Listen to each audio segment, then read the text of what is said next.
Okay, any tips on how to improve playing like on the left hand and also the right hand to be more like effectively? Do you have any tips? Well, nothing new. It's more, you have to practice guitar every day. You have to find exercises that you have fun practicing, you know, and probably keep changing the exercises as well. Not always playing the same stuff. Of course, always listening to many different kinds of players and music, because that's gonna bring your brain to other situations, and then when you play, you want to hear these other sounds that you heard somewhere. So, and always play fast, have fun, but always come back and play slow also. Oh, that's the key thing too. Yeah, right? because sometimes fun is like, I want to play fast, and I want to play this solo, and then you play, but it's not so good because the guy who's playing fast, he studied a lot. So then suddenly you want to play fast as the whatever, like Steve Vai, but he studied a lot, so you have to. You have also to study a lot to play like a Steve Vai, for instance.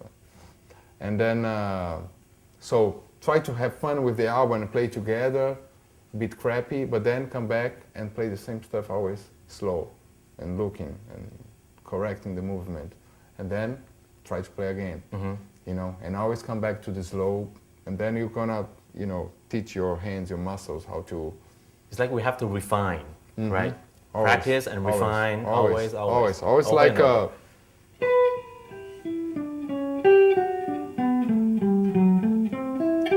slow like this. It doesn't matter. The speed will come later, right? When you have like correct method to do. Yes.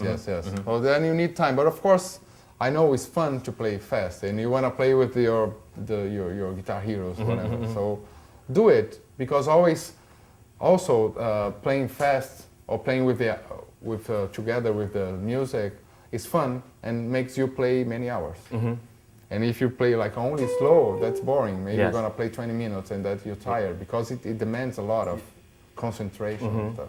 So, but never forget to have to do this 20 minutes of tiring exercise and playing slow and concentration. Because when you do soloing with your left hand stretch like this, how can you do it so accurately? I don't know if I do this. That's Probably again like it comes from practice. Of course, you can do some exercise, like you can play 1, 2, 3, 4, the famous.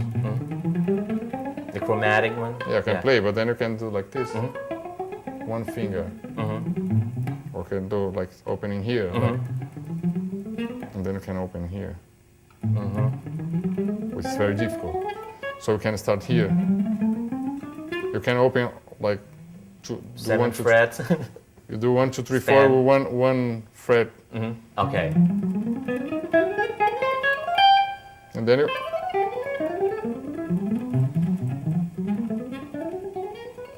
you go down. Here is kind of impossible, but it could. It's not practical to use to, right? Yeah, like that. Your fingers will be so tired. Yeah. Probably that's going to be the last song of the set. Right? The problem, everybody wants the first song of the show is like this, the fast one and difficult one, you know. So you always have to, the first song of the set is like the most difficult one. That's the problem. Okay. You also play lots of like string skipping techniques in the song. Can you show me a little bit how to, your favorite one?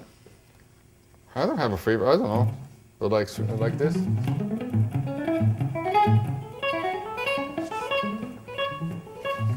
So can do like exercise like this, playing the scale, nothing, or the 1, 2, 3, 4 again.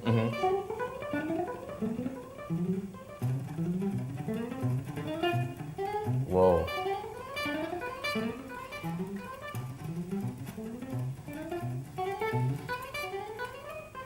No? And then arpeggios like this.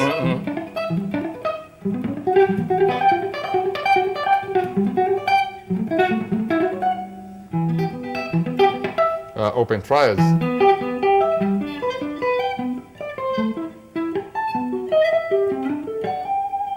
Also, that's difficult.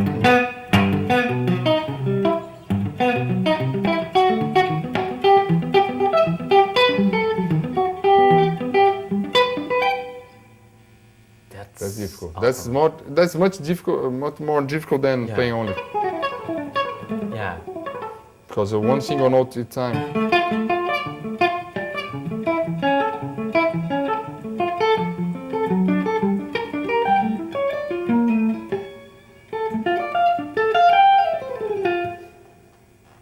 Amazing. Now, I want to talk to you about your improvisation. Because when you do improvisation, you do it, I mean, you see it as a chord to chord or to the key center. Chord to chord. Chord to chord? Yeah. Well, sometimes, of course, you can use the key center stuff when it's like maybe two chords. But even if it's two chords, simple.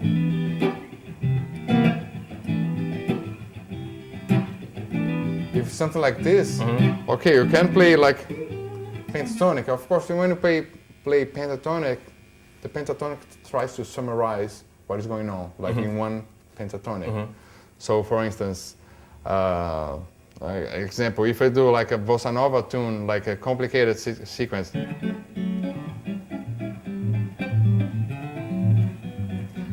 This, like, all these chords is going to the.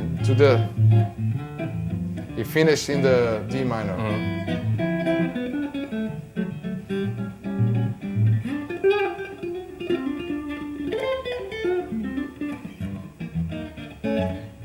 So you can.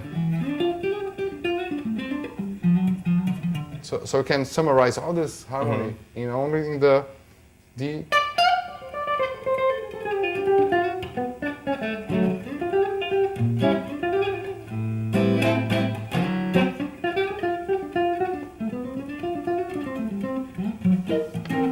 So that's one way. So you want sound bluesy, and then you summarize all this complicated harmony in one pentatonic and do the blues phrasing.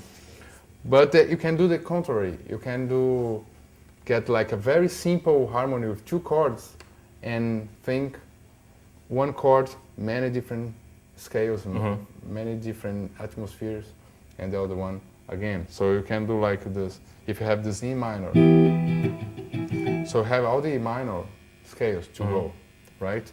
And then when you go to the C major, it can be the Lydian, but can be like a mixolydian. Or it can be.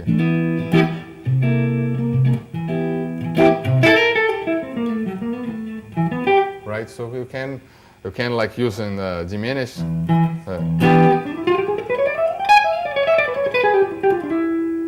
Can do like a chords like this, and then when you move the,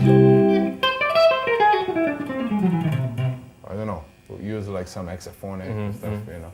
So it's fun to do both ways, like summarize in one key a complicated harmony, or bring many different scales to an easy harmony. Okay. You also love playing the hybrid picking, right? Hybrid pick, yeah. Can you show me, like, I mean, like others may do in like in the solo line, but you do it in like a chord form, right? Yeah, you mean like this? This is the technique? Yes. Right, exactly. Yeah, like.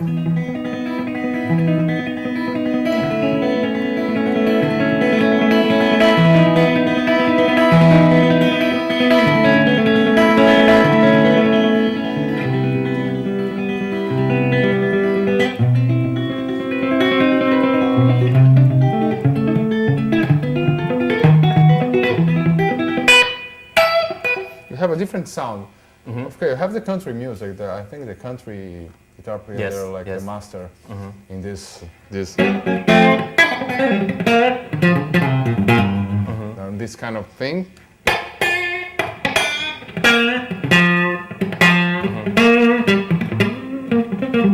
But also, of course, I practiced this because I played the acoustic guitar. Yes, that was what I was asking. Did it come from the acoustic playing, right?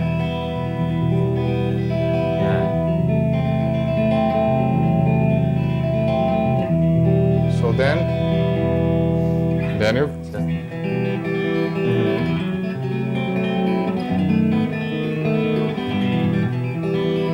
when you apply the acoustic playing to the electric Somehow, one. yeah. I don't think that much, but it's more like this. So you can do like this slap kind of. The more percussive one? Percussive with the country influences, or more like the acoustic. And that's why you have using a lot of open strings. Yes.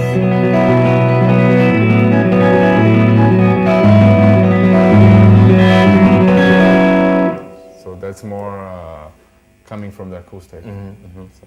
So how do you hold your pick normally, not the hybrid picking? Do you have any? I hold like this. Like this. I try to be very parallel to the finger, to the string.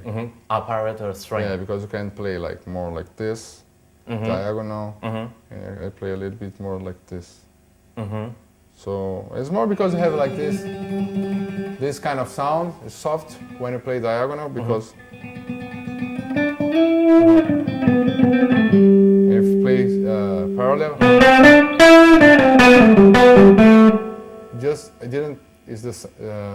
I just changed this. The sound just change the angle, right? Yeah.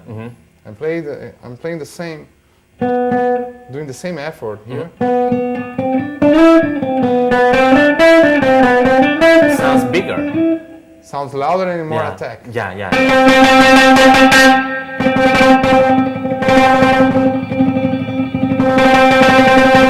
You mean the angle that a pick attack the string is different, so it gives different sound too. Yeah. Right. So it's that's why I have to hold a little bit. I hold like this, and then I can do this movement, and I have just different sounds. With it, a lot of distortion doesn't change that much. Of course, with a clean sound, you can feel the difference. But with the distortion, you hear more the attack. It sounds more, for me at least, sound more precise. More than this. Yeah. And the clean sound, with the clean sound, of course, you can use as a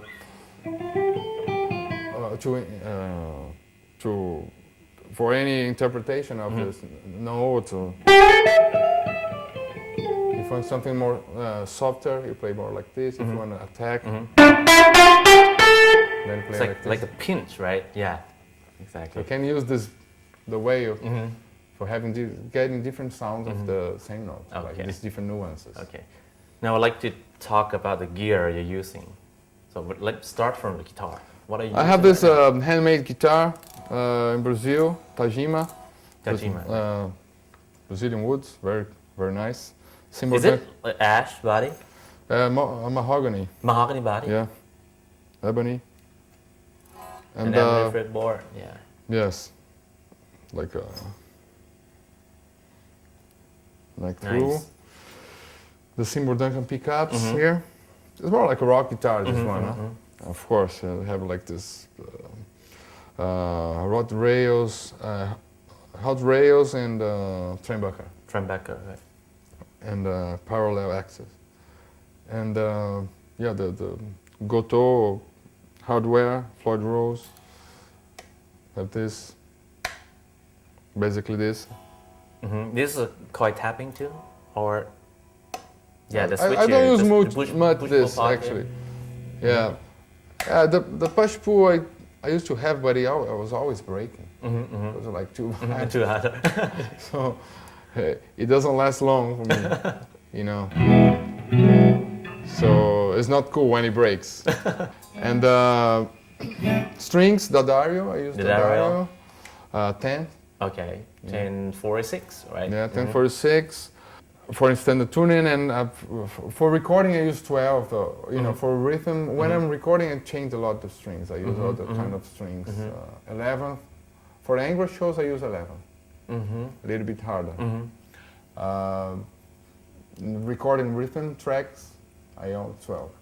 You use like bigger gauge, right? Yeah, for like more. Or if I'm gonna play like all the kinds of guitar with no windows, when you don't have like a Floyd Rose, I prefer like 12. Like thicker strings, better sound. If you're gonna play jazz or something, Brazilian stuff is better. The amplifier I have I've been using this amp for many years, the V800R. And what is cool about this amp, for me, is a very versatile amp. It can go to like from the very heavy sound that the Laney is famous. You know, you see like Tom Iommi using Laney for many years ago. And because you have like this preamp here, that you have a distortion, you have like an extra drive, so can have a very nice lead sound and or very heavy stuff in this channel. But if you go to the green channel, as you could hear a little bit, you have like a very clean, very precise and clean tone, right? And that's what I think is amazing, because normally like when the amp is really focused to the metal music, the clean is not. It's not good. It's not good. It's not good. So you have to have another amp for the clean stuff, you know, something more specific. So you have to do the switching, right? And that's just not very practical. But this amp is like, it's amazing, the clean sound. And as you have a drive channel to in the clean section, you can get all this bluesy crunch sounds. You can, you know, go from a very slight distortion overdrive to a very nice lead sound if you put like maximum of the drive. Sometimes I use the heavy channel and I use the clean channel full drive with a booster for the lead. Okay. You know, and then it sounds very precise and clean. The drive. It sounds very nice. So you have many options here actually to combine sounds, and then you have like a reverb and have like different effects loop, which is very good. So the clean channel can put a lot of effects. You mean Laney? This one is very versatile. Yeah. Right. But clean to dirty, everything is good as. Yes, that's for sure. And but the Laney in general, it has this British classic sound, and then has like a long history, you know, long knowledge of how to do a proper rock, crunch or heavy, whatever, clean or vintage sound. You know, like the English, like they started with this. So and Laney is like